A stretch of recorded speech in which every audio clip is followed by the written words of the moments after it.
मेरे बेटे की शादी मैंने मुश्किल से की। वो एक लड़की से प्यार करता था, लेकिन मैं नहीं चाहती थी कि उसकी शादी उसी से हो। मैंने उसे बहुत समझाया और उसकी शादी गांव की एक सीधी सादी लड़की से करवा दी। लड़की का नाम सुधा है। मुझे पता था कि वो लड़की मेरे बेटे और इस घर के लिए बहुत अच्छी है, इसलिए मैंने उस लड़की की शादी मेरे बेटे से करवा दी। सुधा हमारे घर में आई। लड़की घरेलू थी, बड़ों का सम्मान और घर का काम करती थी। अभी 10 ही दिन हुए थे शादी को, लेकिन मुझे लगने लगा था कि मैंने अपने बेटे की शादी इस लड़की से करवाकर अच्छा किया। मेरा बेटा राजीव भी खुश ही लग रहा था, लेकिन उस रात के बाद मेरी ये सोच बदल गई। एक रात करीब 2 बजे मेरे बेटे के कमरे से चीखने की आवाज आने लगी। ये चीखें मेरी बहू की थी। मैंने थोड़ी देर तक सुना, फिर वो चीखना बंद हो गया।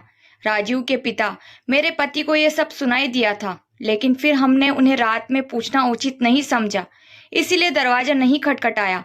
सुबह मेरी बेटी भी बोल रही थी कि मम्मी, रात को कौन चीख रहा था। मैंने उसकी बात काट दी, कहा कि कोई नहीं, शायद कोई बाहर से चीख रहा था।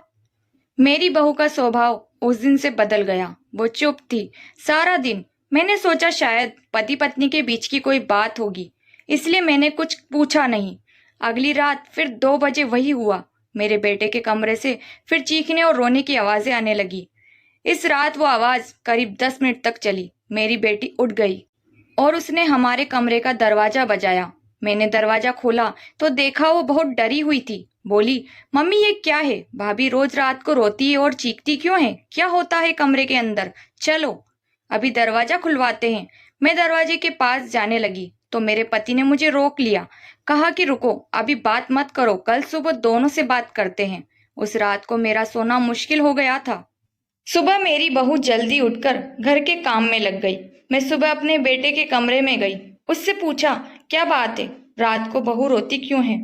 उसका चेहरा पूरा उतरा हुआ था। बोला, कुछ नहीं। उसकी बातों से और आंखों से साफ दिखाई दे रहा था कि वह कुछ छुपा रहा है। उन्होंने भी उससे पूछा, लेकिन वो कुछ नहीं बोलकर घर से बाहर चला गया। मैंने मेरी बहू से पूछा, वो कुछ काम कर रही थी। उसको देखकर ही ऐसा लग रहा था कि जैसे रात में ठीक से सोई नहीं है। आंखें साफ बता रही थी। मैंने उससे पूछा, क्या हुआ? तुम रात को रो क्यों रही थी? वो बोली, रो रही थी? कब? नहीं, मैं तो सो रही थी और मुझे तो कोई आवाज नहीं आई। आप क्या बात कर रही हैं? उस कमरे में ऐसा क्या हो रहा था? ये बात या तो मेरी बहू जानती थी या बेटा, लेकिन दोनों ही कुछ नहीं बता रहे थे। पर दोनों के चेहरे से साफ पता चल रहा था कि कुछ है जो ये दोनों छिपा रहे हैं। लेकिन क्या? अब जब भी रात को आती, मुझे नींद ही नहीं आती, क्योंकि आधी रात को फिर वही होता। बहू जोर से चीखती और रोती। मेरे मन में कई सवाल थे। क्या होता है उस कमरे में? फिर एक रात करीब 2 बजे मेरे घर में वो हुआ जो मैंने सोचा भी नहीं था। मेरी बहू रात को कमरे से बाहर आ गई। उसके कपड़े कहीं भी जा रहे थे, उसे कुछ होश नहीं था। बाल खुले थे और वह घर के चौक में आकर बैठ गई। जोर से चीखने और रोने लगी। हम सभी घर वाले बाहर आ गए। मेरा बेटा भी कमरे से डरा हुआ बाहर आया। बहू की ऐसी हालत देखकर हम सब डर ही गए थे। मैंने मेरे बेटे से पूछा, ये क्या है? वो बोला, बस माँ देख लो, ये रोज रात 2 बजे ऐसे ही किया करती है। मैं आप लोगों को क्या बताता। सुबह जब उससे पूछता हूँ तो उसे कुछ याद नहीं रहता है। बोलती है मैंने तो कुछ नहीं किया। बहू जब थोड़ी देर बाद शांत हुई तो मेरा बेटा उसे कमरे में ले गया और सुला दिया। मैं सोच रही थी ये क्या है। मैंने मेरे बेटे को कहा कि तू उसे उसके घर छोड़ आना, सुबह मैं उसकी माँ से बात करूंगी। सुबह होते ही मेरा बेटा उससे कुछ बहाना करके उसके घर छोड़ आया। मैंने उसकी माँ से बात की। उसकी माँ ने कहा, ये क्या बोल रही हैं? मेरी बेटी बिल्कुल ऐसा नहीं करती। मैंने जो सोचकर राजीव की शादी उससे की थी वैसा हो नहीं सका। बहू को छोड़े अब 20 दिन हो गए थे। इस दौरान उसके घर से फोन आता रहा, लेकिन मैं टालती रही। मेरा बेटा भी कह रहा था कि मेरे वो दिन कैसे निकले हैं मैं ही जानता हूँ। मैं उसे वापस नहीं ला सकता। कहीं उसने मेरी जान ले ली तो क्या करोगी? मैंने उस पर फिर से ज्यादा दबाव नहीं डाला, पर मैं अपने आप को कोस रही थी कि मैंने अपने बेटे की शादी उस लड़की से क्यों करवा दी।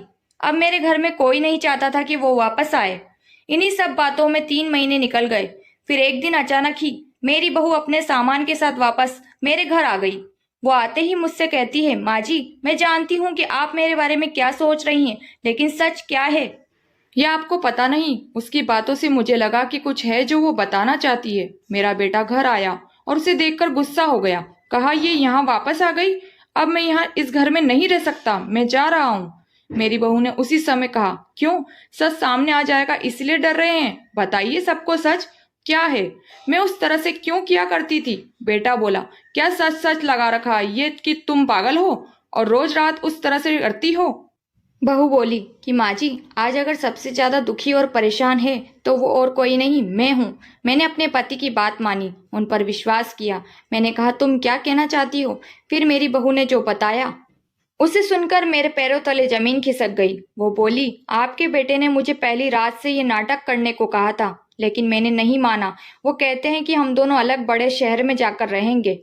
उन्होंने कहा, ऐसे तो मेरे घर वाले मुझे छोड़ेंगे नहीं, लेकिन तुम इस तरह से नाटक करोगी तो वो डर जाएंगे और फिर हम अलग रहेंगे। पहले मैंने बोला कि यहाँ सबके साथ अच्छा है, लेकिन फिर जब वो मुझसे बात नहीं करते थे तो मुझे उनकी बात माननी पड़ी। और फिर मैंने जब नाटक किया तो इन्होंने मुझे घर छोड़ दिया। मुझे आप सभी की नज़रों में पागल और ना जाने क्या साबित कर दिया।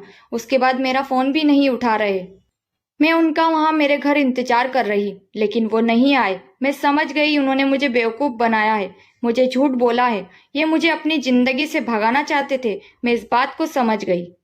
अब मैं खुद इनसे दूर चली जाऊंगी, लेकिन मैं चाहती थी कि सच आप सभी के सामने आ जाए। मुझे बहू की बातों पर पूरा विश्वास हो गया था। मेरा बेटा बोला, तुम्हें इसे रखना है तो रखो। मेरी शादी तुमने उससे नहीं होने दी जिससे मैं चाहता था, और इस गांव की लड़की से शादी करवा दी। मैं चाहता था कि ये भी यहाँ से चली जाए। तुम परेशान हो और सोचो ये मैंने क्या किया। अब भी मैं इसे अपनी पत्नी नहीं मानता। मैंने मेरे बेटे को कहा कि बेटा, तुझे इस घर में रहना है या नहीं, इसका फैसला तू कर ले। मेरी बहू इस घर में ही रहेगी, और जो इसे इसका हक और इज्जत नहीं देगा वो इस घर में नहीं रह सकता। तू इस तरह की साजिश कर सकता है, वो भी सिर्फ अपनी माँ से बदला लेने के लिए। एक भोली लड़की को कुछ भी करने को कह सकता है। पर बेटा, जरा तू सोच, तूने इसे जो करने को कहा इसने किया। अपने बारे में और किसी के बारे में कुछ नहीं सोचा, सिर्फ तेरा सोचा। सोच, ऐसी पत्नी कहाँ मिलेगी? तू बहुत बड़ा अभागा है जो इस लड़की को छोड़ेगा। मैं बहुत खुश थी। मैंने अपने बेटे के लिए हीरा चुना था, लेकिन शायद मेरा बेटा ही उसके लायक नहीं था। मैंने मेरी बहू को प्यार से गले लगाया। मेरा बेटा भी कहीं नहीं गया। थोड़े समय तक जरूर नाराज रहा, लेकिन मुझे पता था उस लड़की से कोई प्यार किए बिना कैसे रह सकता था। आखिर धीरे धीरे सब ठीक होने लगा। दोस्तों, कहानी कैसी लगी कमेंट करके जरूर बताएं। वीडियो पसंद आए तो लाइक शेयर करना बिल्कुल ना भूलें। चैनल पर नए हैं तो सब्सक्राइब करना ना भूलें। धन्यवाद। मिलते हैं नई कहानी के साथ रानी स्टोरीज पर।